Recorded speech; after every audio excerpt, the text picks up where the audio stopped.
हम्म, अच्छा alt plus are से उसका भी फंक्शन काम कर। सनी, अरे यार। हाँ। चलो। ओके,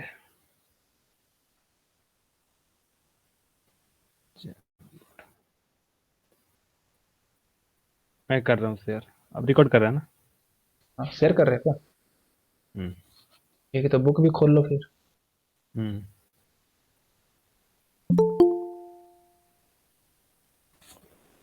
लो, जवान ये भी आ गया। कौन आ गया? ओके। सो हम इनपुट पे थे ना?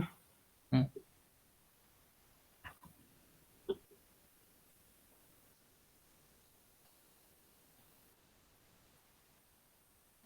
तो जो पाइथन में जो हमारा इनपुट फंक्शन है, हम्म, वो कुछ इस तरीके से डिफाइन है कि इसके अंदर आप ये इनपुट फंक्शन दो तरह से डिफाइंड है। एक मतलब बिना किसी आर्ग्यूमेंट के हम्म, एक डिफाइन है। इसके अंदर एक ठो आर्ग्यूमेंट दे करके, मतलब जो भी ऑब्जेक्ट हो उसका आर्ग्यूमेंट। अब आप इस इनपुट में स्ट्रिंग नाम का एक मैसेज दे सकते हैं, स्ट्रिंग टाइप का मैसेज, जैसे कुछ भी इंटर दिस नंबर। तो वो क्या करेगा, इस मैसेज को यूजर को दिखा देगा कि हाँ यहाँ पे हमको ये प्रिंट करना है, ये हमसे कोड मांग रहा है। जैसे कि हमको इनपुट लेना है कुछ नंबर, तो हम बोल देंगे इंटर योर नंबर यहाँ पे इस ब्रैकेट में, स्ट्रिंग में। तो ये इस वाले मैसेज को हमारे कंसोल में प्रिंट कर देगा। और उसके बाद आपको जो भी रिक्त स्थान होगा, जो भी होगा वो दे देगा को भरने के लिए। तो इनपुट एक ऐसे बोल सकते हैं, और बिना किसी आर्गुमेंट को भी इनपुट का यूज कर सकते हैं। नहीं नहीं नहीं नहीं, अभी तुम क्या बोले? जैसे कि इनपुट हमारा दो तरह से डिफाइन होता है। तो हाँ, पाइथन के कंपाइलर में इनपुट हमारा दो तरह से डिफाइन है। एक हाँ, इनपुट हाँ। इनपुट हम्म, और एक है इनपुट। और इसके अंदर कुछ आर्ग्यूमेंट है जो कि लेता है आपका स्ट्रिंग स्ट्रिंग लेगा, और उसको एज अ मैसेज ट्रीट करके प्रिंट कर देगा कंसोल में। अच्छा, फिर इनपुट कहाँ जाएगा? इनपुट तो इसी में है। देखिए, इनपुट हमारा एक जैसे जैसे फंक्शन मैंने है। लेके मैंने जैसे इनपुट के अंदर जो तुम स्ट्रिंग में लिख रहे हो, मैंने लिखा कि एक्स की वैल्यू इज, हम्म। और उसके बाद हमने स्पेस देके इन्वर्टेड क्लोज किया, तो वहां पर एक्स की वैल्यू लेगा। एक मिनट बता रहा हूँ, रैपिड खोल रहा हूँ मैं।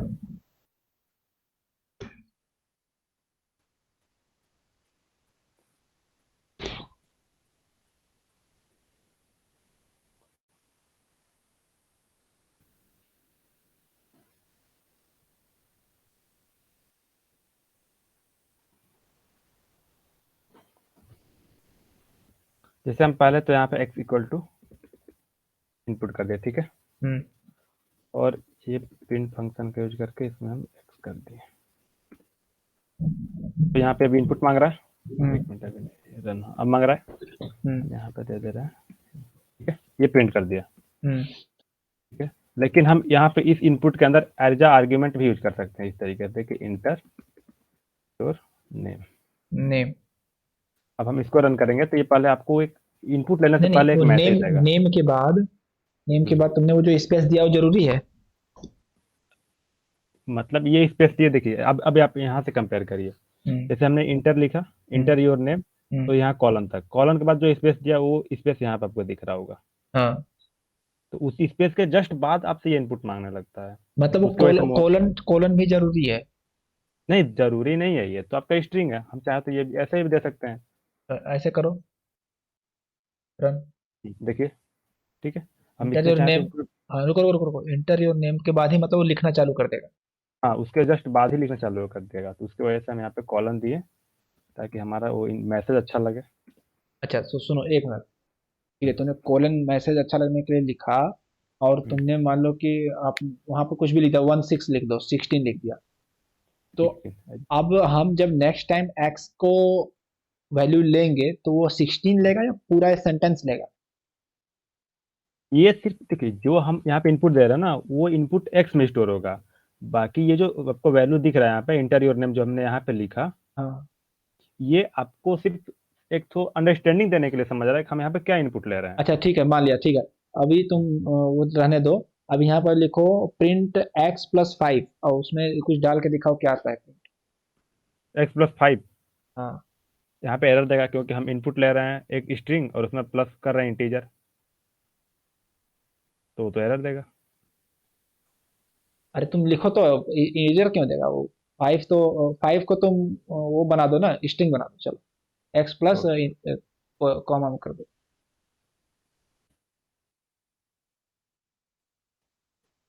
स्पेस मत दो 5 ना, बिना विदाउट स्पेस, चलो ठीक है, स्पेस दे कोई नहीं। 5 ठीक है। नहीं नहीं, स्ट्रिंग लिखना जरूरी है, स्ट्रिंग को इन्वर्टेड कॉमा करोगे तभी तो चलेगा ना, str लिखना जरूरी थोड़ी है। हाँ, अब अपना अपना वो होता है ना लॉजिक, अच्छा मैंने ठीक, मुझे वही लगा तो मैं दे दिया। ठीक। हाँ, अब करो, ऐसे आएगा। हाँ। तो अब अगर हमें 16 को इंटीगर बनाना है तो क्या करेंगे? यहाँ पे x को टाइप कास्ट कर देंगे नहीं इंट नहीं में। नहीं, वहां नहीं, हमें पहले लाइन में ही बनाना है, जो हम x की वैल्यू पुट करें वो इंटीगर में आए तो। अच्छा, तो यहाँ पे इसी को टाइप कास्ट कर दीजिए। अब करो। अब इस तो ये फिर से इंटीजर हो गया, यहाँ नहीं पे नहीं वो, स्ट्रिंग हो गया, तो हाँ, उसको इंटीगर करो। इसके लिए हमको पहले साइज करना पड़ेगा। x प्लस 5 करना था ना।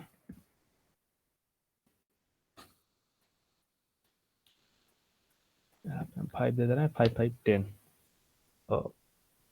तो अब कहने का मतलब कि तुमने यहाँ पर इंट लगा दिया, लेकिन उसके अंदर तुमने स्ट्रिंग भी लिखा है, तो वो स्ट्रिंग स्ट्रिंग वो नहीं ले रहा है, जो तुम जो वैल्यू पुट करोगे सिर्फ वो वैल्यू ही एक्स की जगह हाँ पुट। हाँ, ये सिर्फ यूजर को समझाने के लिए कि हम यहाँ पे क्या इनपुट ले रहे हैं, हम आपसे क्या ओके। मांगना चाहते हैं वो आप दीजिए।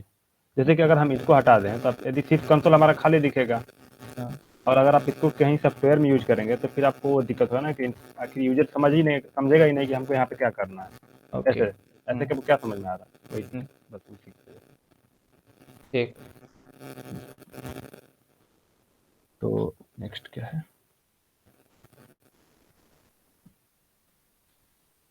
ये सेम है वही करली ब्रैकेट के देखते होंगे ना, करली ब्रैकेट करके ये कुछ भी उसमें लिख देते हैं, तो उसी की वजह से यहाँ पे बोल रहता है। तो वो एरर आता है। हाँ, हम्म हम्म।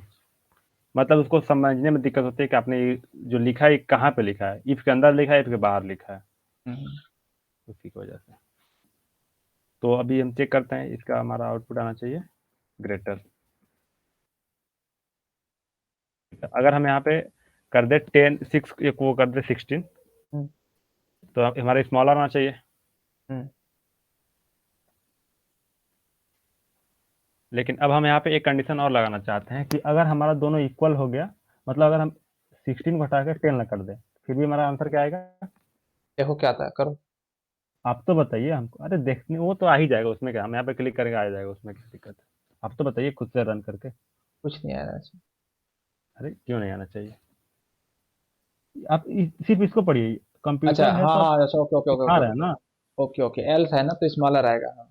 हम्म, तो उसको हम सही करने के लिए, मतलब हमारा एक तो यहाँ नहीं पे तो नहीं, एरर आ गया। मेरे दिमाग में ये चल रहा था कि अगर तुमने सिर्फ ग्रेटर देन और लोअर देन दो हाँ, ही ऑप्शन दिया है आपने तो ये क्या। सोचा ना, आपने अभी ये सोच लिया कि कंप्यूटर मतलब हम जो कर रहे हैं अभी, हमारा कंप्यूटर कैलकुलेटर की तरह काम कर रहा है, आपने ये सोच लिया। नहीं नहीं, मैं ये कह रहा था कि अगर यहाँ पर तुमने चलो एल्स करके तुमने दे दिया, बाकी इसमें आ जाएगा, अगर तुमने दो कंडीशन दी होती, ग्रेटर देन और दूसरा कंडीशन लेस देन होता, तो कुछ आता कि नहीं? तब वो कुछ नहीं करता।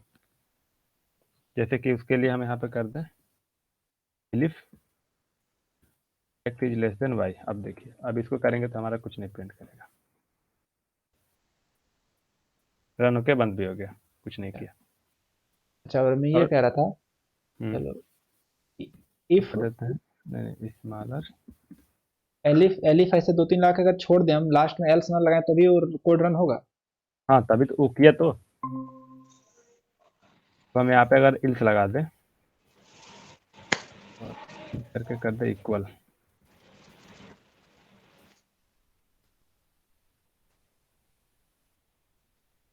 ठीक है। नेक्स्ट क्या है?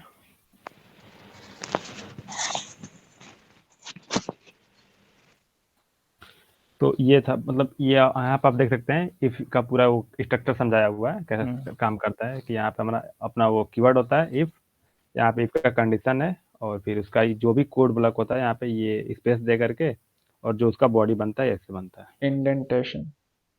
इंडेटेशन। चलिए इनको पता नहीं था इंडेटेशन का नाम। इफ एक कंडीशन होता है जिसका दो आउटपुट आ सकता है, या तो ट्रू या तो फॉल्स। अगर ट्रू देगा तो उसके बॉडी में वो एंटर कर जाएगा अपने कोड को एग्जीक्यूट करने के लिए, अगर फॉल्स आएगा तो उस कंडीशन को छोड़ देगा और दूसरे कंडीशन पे जंप करेगा, या फिर दूसरे लाइन के जो भी कोड होगा वहां पे जंप कर देगा। जैसे यहाँ पर था, अगर आपने यहाँ पे इफ इलिफ हटा दे इस तरीके से, ठीक है, हम्म, तो ये क्या करेगा, पहले एक्स को चेक करे, कंपेयर करेगा इसको, यहाँ पे इसको फॉल्स मिल गया, हम्म, ठीक है, जब इसको यहाँ पे फॉल्स मिला फिर ये यहाँ से उठ के यहाँ पे आ जाएगा इस वाले कंडीशन के पास। हम्म, तो मतलब ये क्या करेगा, पहले इसको चेक करेगा फिर इसको भी चेक करेगा, और ये इसको करेगा ही करेगा, फिर इसको भी जब यहाँ फॉल्स मिला तो फिर जब यहाँ पे फॉल्स मिला तभी यहाँ पे जाएगा, लेकिन अगर इसको यहीं पे ट्रू मिल जाता तो वो इस कोड को रन नहीं करता, ठीक है। अच्छा, लेकिन अब अगर हम यहाँ पे इफ लगा दिए हैं, यहाँ पे इफ नहीं लगा, मतलब एक इफ का ब्लॉक ये बन गया, हम्म, एक दूसरे इफ का ब्लॉक हमने यहाँ पे बना दिया, हम्म, तो अगर हमारा ये फंक्शन भी ट्रू हो जाता तो हम्म, इसको तो रन करता ही करता, फिर आगे चल के इसको भी चेक करता। ओके। अगर वहाँ हम एलिफ लगा देंगे तो पहला अगर एग्जीक्यूट हो गया तो सीधे आउट हो जाएगा, हाँ, सीधे इस पूरे ब्लॉक से ही आउट हो जाएगा। एल्स के बाहर एकदम। ये इसका अब कोई मतलब ही नहीं, मतलब इन तीनों में से किसी एक को ही चेक करना है इसको। ओके। और अगर आपने इफ लगा दिया तो वो हर एक इफ को चेक करेगा। हम इसको भी हटा के यहाँ पे कर दे इफ, तो ये क्या करेगा, हर एक एक्स को मतलब हर एक क्या बोलते हैं कंडीशन, इफ कंडीशन को चेक करेगा ओके। बस।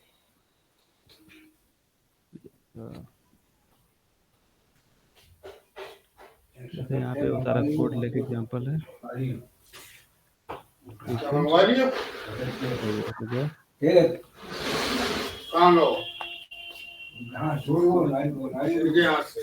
नेस्टेड कंडीशन देखिए कहाँ पे आवाज आ रही है।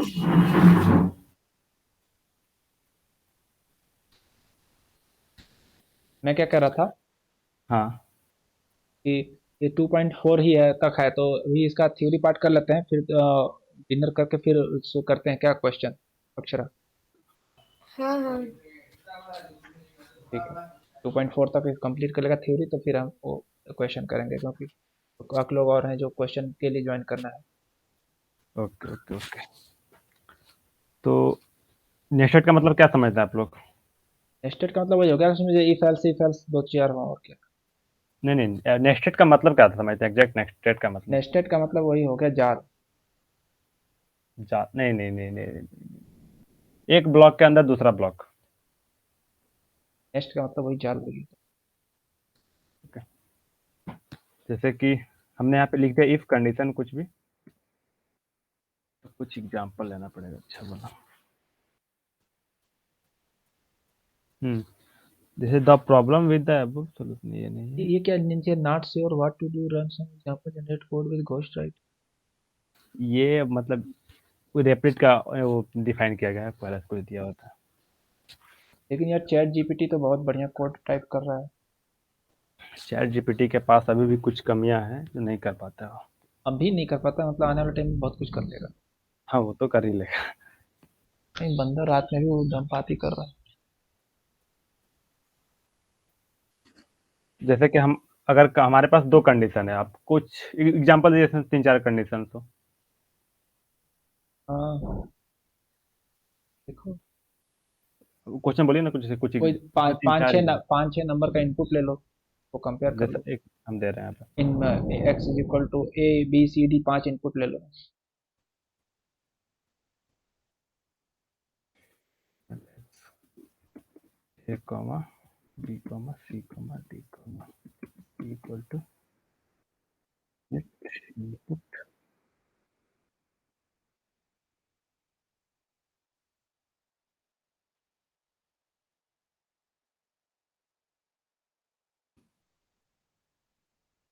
तीन चार पाँच।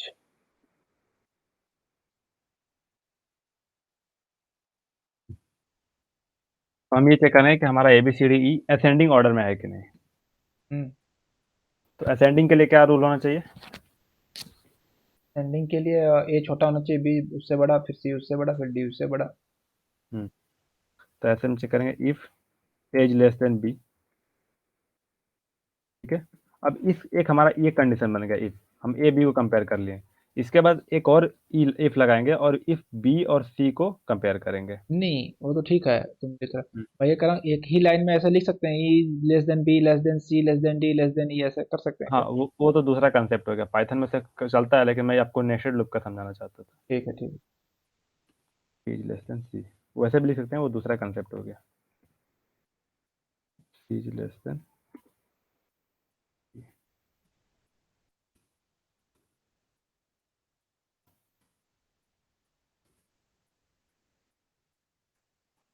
ये तुम घटते क्रम में कर दी, क्रम में, डिक्रीजिंग ऑर्डर, क्योंकि नहीं तो सही है सही, ए बी से छोटा है फिर बी से, हाँ ठीक है। यस।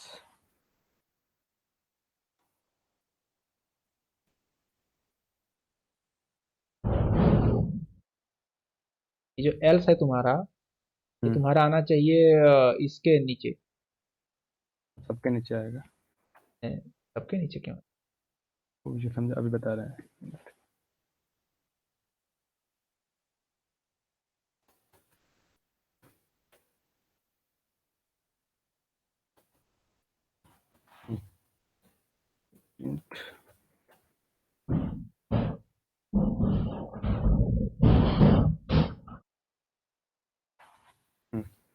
देखिए, ये आपने जो इफ लिखा है, ये वाला इफ, हम्म, इसका ब्लॉक कहाँ से कहाँ तक है? यहाँ से यहाँ तक, ठीक है।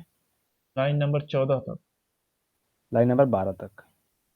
12 तक। अगर ये वाला इफ हमारा गलत देता है तो इस इल्स में जाएगा। एल्स में जाएगा। अगर अब इसके अंदर हमने नेस्टेड इफ का यूज किया है, यानी कि यहाँ से यहाँ तक, अब इस नेस्टेड के अंदर ये वाला इफ अगर हमारा गलत देता है तो इस इल्स के अंदर जाएगा, ठीक है। अब सेम वैसे ही इस वाले इफ का चेक करेंगे तो हमारा इल्स इसका ये वाला बनेगा, और इस इफ के लिए इल्स हमारा ये होगा। अब यहाँ पे इसका ब्लॉक चेक करना है, तो इस इफ का ब्लॉक कहाँ से कहाँ तक है ये देखिए, ठीक है। और वैसे यहाँ इसका है।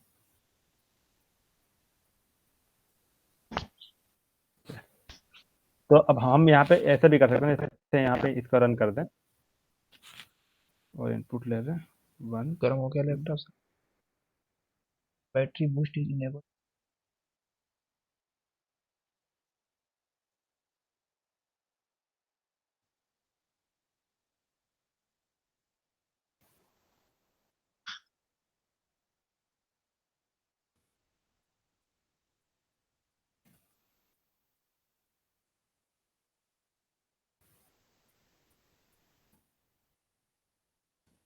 अच्छा, ये तुमने इनपुट अलग अलग लाइन में ले रहा है, एक लाइन में नहीं लेगा? हाँ, एक रन नहीं लगेगा, वो इनपुट लाइन चेंज कर देता है।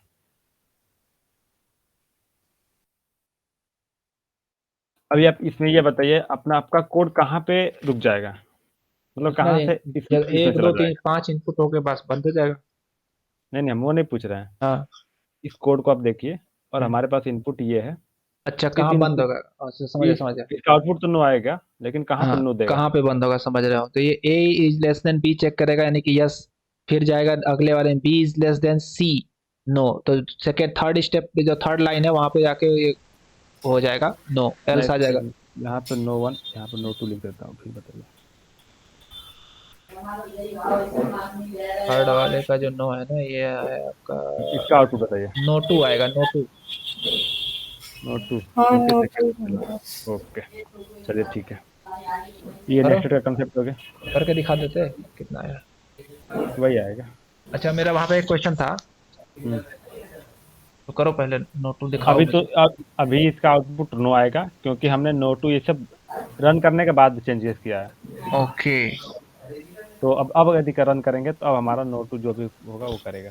अच्छा ठीक है, मेरा ये क्वेश्चन था कि जो हम्म। तुम इनपुट ले रहे हो, इसमें हम ये फिक्स कर सकते हैं कि हमें सिंगल डिजिट का लेना है या 2 डिजिट का लेना है, ये चीज हम रेस्ट्रिक्ट कर सकते हैं? इनपुट ले रहे, हाँ, उसको इफ इल्स मतलब वो अपने सिचुएशन के अकॉर्डिंग कर सकते हैं, इफ इल्स का यूज करके। नहीं नहीं, इफ एल्स नहीं, जैसे तुमने वहां पर 1 प्रिंट किया, तुम वहां पर 55 भी प्रिंट कर सकते हो। मैं वहां पर देखना कि सिर्फ 1 डिजिट का प्रिंट हो, 5 के बाद दूसरा ना प्रिंट, ऐसा। मतलब मैं आपका क्वेश्चन नहीं समझ पाया सही से। जैसे तुम 5 प्रिंट किए, लिखे और टाइप किए हो, वहां पर 55 ना ले, वो सिर्फ 5 ले, 2 डिजिट का नंबर ना ले। मैं वो कह रहा हूँ कि इनपुट को हमें वो कस्टमाइज कर सकते हैं कि हमें सिंगल डिजिट का ही लेना है, ऐसा। अच्छा देखिए, समझ गया। मतलब हम यदि आपने इस कोड को लिख दिया और यूजर यहाँ पे इनपुट देगा, ठीक है, हम्म तो ये सिंगल डिजिट यूजर के, वो तो यूजर के ऊपर डिपेंड करेगा कि सिंगल डिजिट दे रहा है कि डबल डिजिट दे रहा है, ठीक है। हम्म लेकिन अगर आप चाहते हैं कि हम सिंगल डिजिट को रिस्ट्रिक्ट कर दें, हम्म तो उसके लिए आपको एक कंडीशन देना पड़ेगा कि इसका जो लेंथ होगा उसको एसटीआर, मतलब ऐसे कुछ भी अपना कंडीशन, अपना लॉजिक लगा करके कंडीशन दे सकते हैं हम्म कि इसका डिजिट 1 से ज़्यादा नहीं होना चाहिए। तो वही मतलब कि अगर मैं तो तुम पाइथन कर चुके हो तो तुम दिमाग लगाओ कर सकते हैं कि नहीं कर सकते। हाँ, वो तो अपने अकॉर्डिंग कर सकते हैं, बट पाइथन के पास इनबिल्ट कुछ फंक्शन नहीं है ऐसा करने के। अपना लॉजिक लगा के हम कर सकते हैं, उसमें हाँ, कोई अपना दिक्कत लॉजिक से ही कैसे, मतलब क्या कंडीशन लगाए। नहीं। वो तो ऐसे कर सकते हैं कि, एक मिनट, इसका एक बता रहा हूँ सेपरेट, इक्वल टू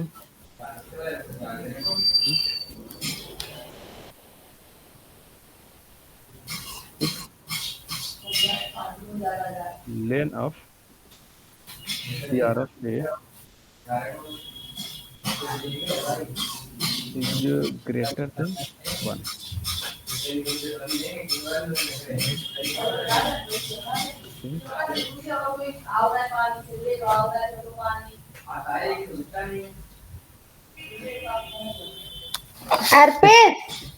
ये एक सिंपल सा मैंने वो बना दिया, हम्म एरर, सिंपल सा जैसे एक्सेप्शन बना दिया, हम्म प्रिंट ए। ठीक, दिखाओ।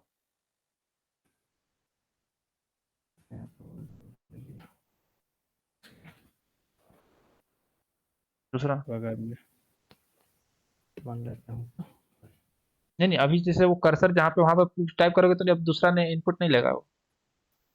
दूसरा मैंने कहाँ पे, एक मिनट नहीं दोबारा नहीं रन कर रहा हूँ। नहीं नहीं, अभी हाँ वो बताइए। रहने दो, आउटपुट जो अभी तुमने किया एक बार करो।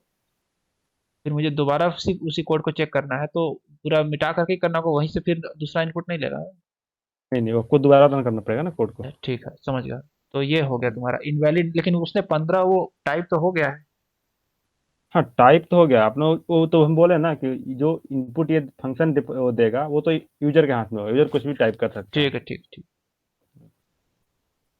ओके। शुभांगी, तुम्हारा क्या यहाँ तक हुआ है, वीक 2 पूरा हो गया, पीपीए जीआरपी या नहीं? अरे वो सब करके बैठी है, आई है मजा लेने के लिए। ए अच्छा चुप रहो। अच्छा, ठीक। चलो।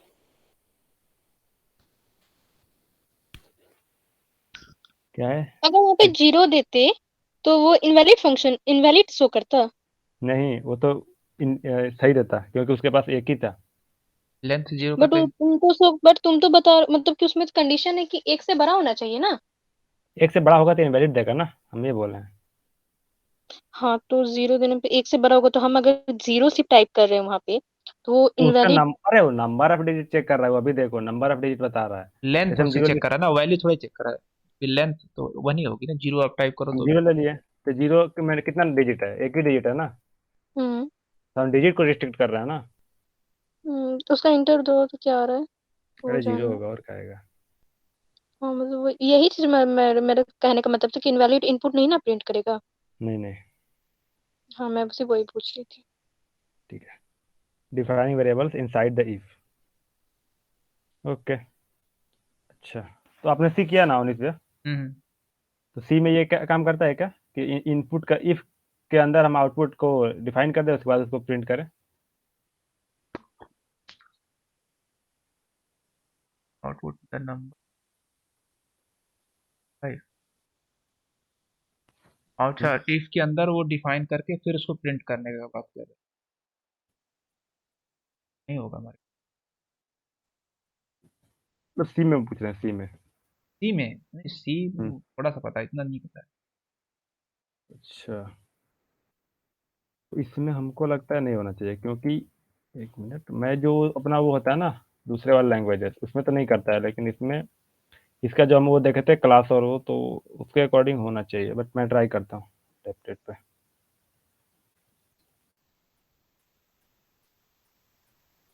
जैसे पाइथन में क्या होता है ना कि ऑटोमेटिक जो क्लास बना होता है, तो उसमें जैसे कि हाँ, डायरेक्ट हम सेल्फ डॉट ये सेल्फ डॉट इसमें यहाँ पे आपको समझ में नहीं आएगा अभी। इफ ट्रू और out is equal to yes print out कर रहा है। मतलब कि ये जो इसका ये जो बना हुआ है क्लास का टेम्पलेट्स जो भी है जिसमें हम कोड लिख रहे हैं, वो ये आप मतलब इफ किसी भी ब्लॉक में यहाँ पे वेरिएबल को डिफाइन करके स्टोर कर सकते हैं इस बाय डिफॉल्ट मेन क्लास में बोल सकते हैं इसको। अच्छा, नहीं लेकिन वहां अभी पर हमारे जो दूसरे लैंग्वेज में नहीं बुक करता। में तो एरर लिखा था, नेम एरर आएगा। वह खोले थे हम्म तो एरर लिखा है ना, देखो क्या लिखा है नीचे, whenever the input is a multiple of 5 the code runs without an error, when the input is not divisible of 5 the code throw error. मतलब कि प्रिंट आउटपुट जो तुम्हारे देना, आउटपुट डिफाइन नहीं, आउटपुट तभी डिफाइन है जब वो डिविजिबल है 5 से। नहीं तो नहीं नहीं, तो वहाँ वो उस केस के लिए स्पेशली इस केस के लिए। हाँ हाँ, हाँ, तो मतलब हम कि क्या मतलब इफ के अंदर वाली जो कंडीशन ट्रू होगी तभी वो आउटपुट प्रिंट होगा, अगर हम्म, नहीं ट्रू हुई तो आउटपुट प्रिंट नहीं होगा। मतलब अभी देखिए हम यहाँ पे इफ कंडीशन चलाएं, जब ये ट्रू देगा हमको तभी तो इसके अंदर ब्लॉक इस ये वाला ब्लॉक रन करेगा, एग्जीक्यूट होगा। हाँ हाँ और जब ये लाइन एग्जीक्यूट ही नहीं होगा तब तो हमारा आउटपुट खाली रह गया। हाँ, तो वहां पे एरर शो करेगा क्योंकि जो तुमने लास्ट प्रिंट आउटपुट है वहां पे आउटपुट डिफाइन नहीं है, क्योंकि वो इफ के ब्लॉक के बाहर है ना आउटपुट। हाँ हाँ, वही वही वही यहाँ पे देखिए, अगर यहाँ पे हमको ट्रू दे रहा है तो ये आउट एग्जीक्यूट हो जा रहा है, ठीक है। लेकिन अगर हम यहाँ पे फॉल्स करें तो एग्जीक्यूट नहीं होगा, अब ये नेम एरर देगा आपको। ठीक है, हाँ, बस यही है। अभी भी कुछ डाउट है इसमें?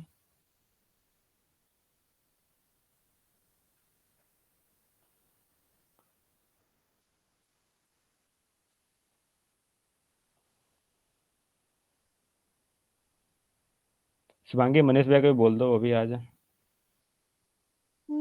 1 मिनट सेंड करती हूँ लिंक।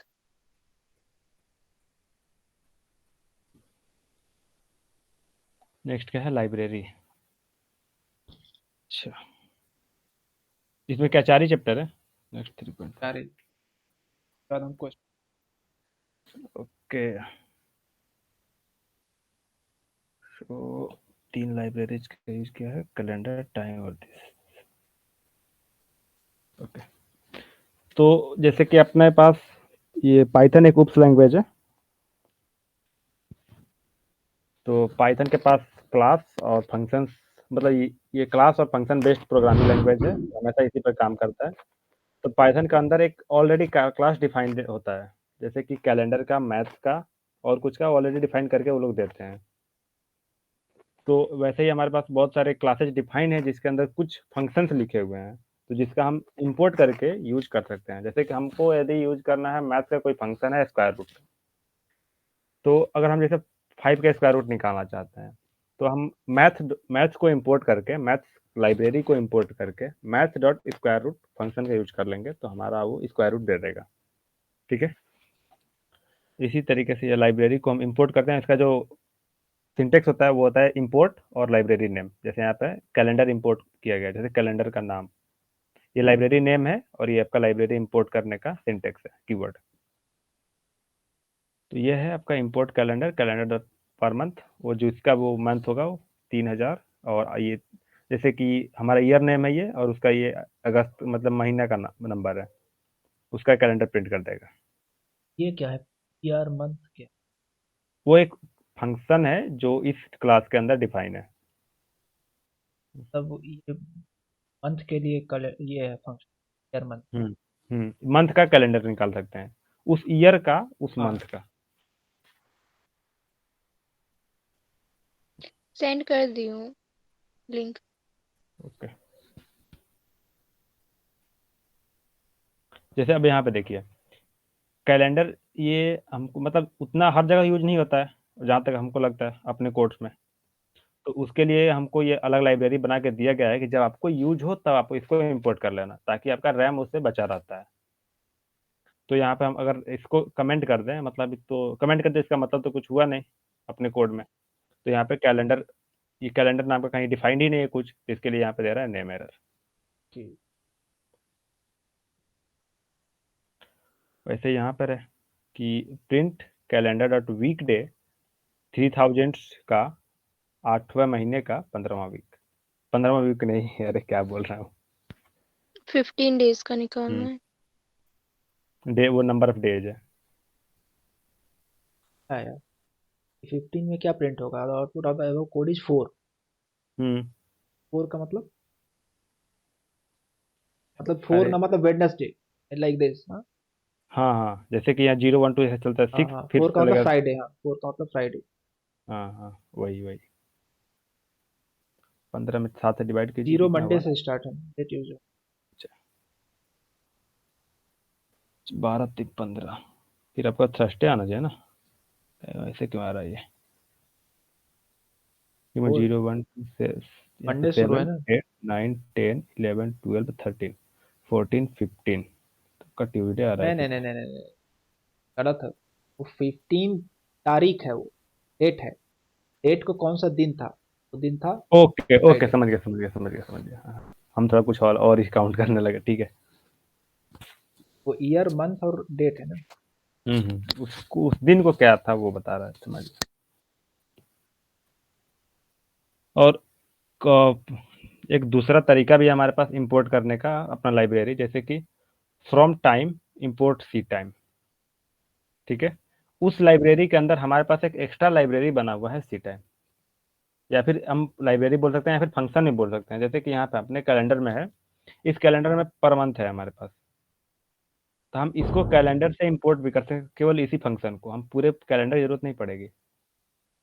जैसे कि हमको सिर्फ यही चाहिए, पर मंथ ही हमको यूज करना है, हमको इसकी जरूरत नहीं है, तो हम सिर्फ यही इस तरीके से यूज कर सकते हैं, from calendar import per day. तो कि सिर्फ वो फंक्शन ही हमारे हमको इंपोर्ट करके देगा अपने कोड में। कि तो अगर हम कैलेंडर को नहीं करेंगे, तो हम्म, अगर हमें मान लो कोई पुराना कैलेंडर निकालना है, मान लो 2002 का, तो निकलेगा। हाँ, कैलेंडर नहीं करेंगे लेकिन कैलेंडर आपको करना पड़ेगा इंपोर्ट, तो जैसे पर मंथ सिर्फ चाहिए आपको यूज करना है इसको सिर्फ, हाँ तो आप डायरेक्ट इसी को यूज कर सकते हैं कि from calendar import per month. हाँ, पर मंथ इंपोर्ट किया हमने, 2002 का अगस्त महीना इंपोर्ट किया, तो आएगा अगर हम कैलेंडर को ना करके सिर्फ पर मंथ को हाँ इंपोर्ट कर। हाँ, तब वो काम करेगा। अभी क्या है, ये टाइम है ना, टाइम, जैसे इसमें क्या है, फ्रॉम टाइम, टाइम लाइब्रेरी से सी टाइम को इंपोर्ट कर रहा है, तो करंट सी टाइम मतलब करंट टाइम होता है, जो भी हमारा टाइम अभी हो रहा है उसका वो बता देगा। जैसे यहाँ पे ये प्रिंट किया है, तो 2021 का ये शायद बुक है, ठीक है। वैसे यहाँ एक पे फ्रॉम टाइम इंपोर्ट एक मिनट सी एक मिनट टाइम। एक मिनट हो जाना। From time import c time, ठीक है, यहाँ तो समझ में आ गया। फिर है print the current time is, ये तुम्हारा हो गया एक स्ट्रिंग। स्ट्रिंग। इसके बाद इसने कॉमा देके सी टाइम ये इनपुट लिया है। इनपुट नहीं लिया है, सी टाइम एक फंक्शन है। देखिए, किसी भी नाम के बाद जब आपको ऐसा पैरेंथेसिस दिख जाए, उसको बोलते हैं फंक्शन है। और ये फंक्शन। फंक्शन कहाँ डिफाइन है, आपका टाइम नाम के लाइब्रेरी में। उस ओके टाइम से हम इसको निकाल के ला रहे हैं अपने कोड में। ओके। द करेंट टाइम, अच्छा, वो ये करेंट टाइम बताएगा। हाँ, ये करंट टाइम का फंक्शन है। इस किसी कोड को अभी तुम रेपलेट पे रन करो, क्या अभी का वो करंट टाइम बताएगा? हाँ हाँ, जरूर बताएगा।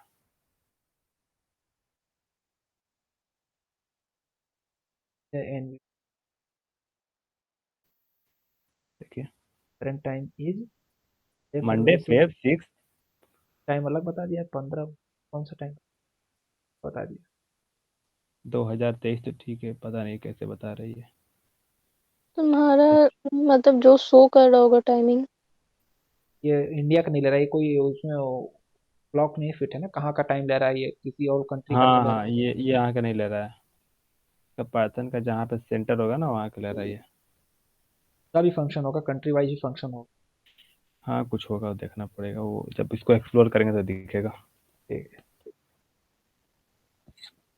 ओके, अभी इसमें क्या है, प्रिंट टाइम, ये C time print, okay, sleep 10।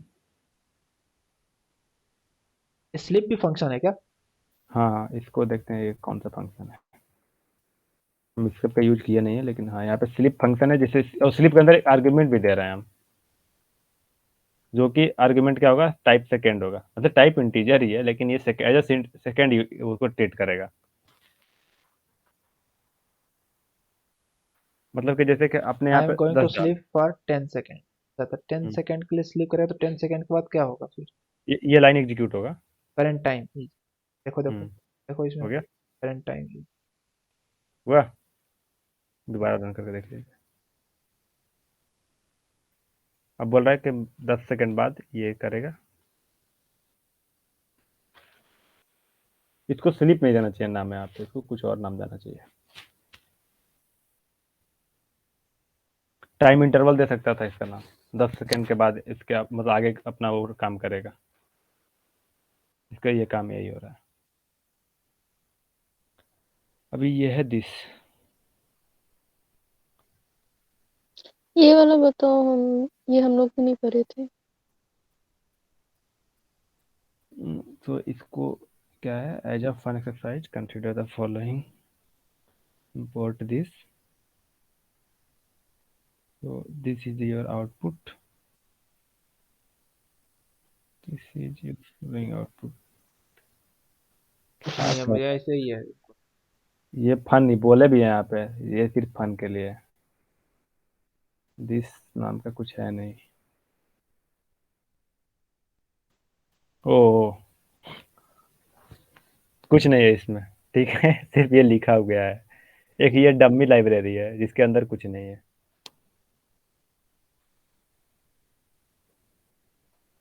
तो खत्म हो गया। इसके बाद क्वेश्चंस करना है, कब करना है क्वेश्चन बताइए। अब भाई अक्षर अभी ब्रेक करते हैं, डिनर करके चाहते हैं। हाँ हाँ। क्या टाइमिंग कितने रखें? बजे? टाइम आप बताइए।